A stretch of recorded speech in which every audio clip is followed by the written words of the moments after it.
ஒரு மிகப்பெரிய தப்பு செய்யறேன். என்னோட ஃபாலோவர்ஸை குயிக்கா இன்க்ரீஸ் பண்ணும் அப்படின்னு யோசிச்சேன். ஆனா அதுக்கப்புறம் தான் புரிஞ்சிச்சு அது மிகப்பெரிய தப்பு அப்படின்ட்டு. ஏன்னா என்னோட ஃபாலோவர்ஸை இன்க்ரீஸ் பண்றதுக்கு நான் யூஸ் படுத்தப்பட்ட ட்ரிக்ஸ் எல்லாமே கேஷை இன்வெஸ்ட் பண்ணக்கூடிய பிசினஸா மாறிட்டு இருக்கு.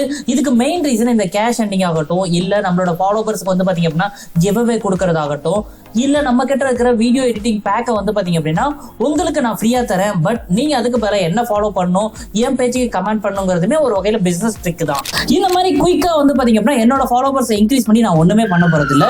ஏன்னா நான் இந்த மாதிரி ஃபாலோவர்ஸ் இன்க்ரீஸ் பண்ண அப்படின்னா ஒரு நல்ல ஆட் வரும், சில கொலாபரேஷன் கிடைக்கும், அவ்வளவுதான ஒழிய எனக்கு பிடிச்ச விஷயத்தை என்னோட சேனல்ல நான் என்னால பண்ணவே முடியாது. அதை விட மெயின் அந்த ஃபாலோவர்ஸ் ஒன்னு எதிர்பார்த்து வருவாங்க, ஆனா அதை கொடுக்க முடியாது.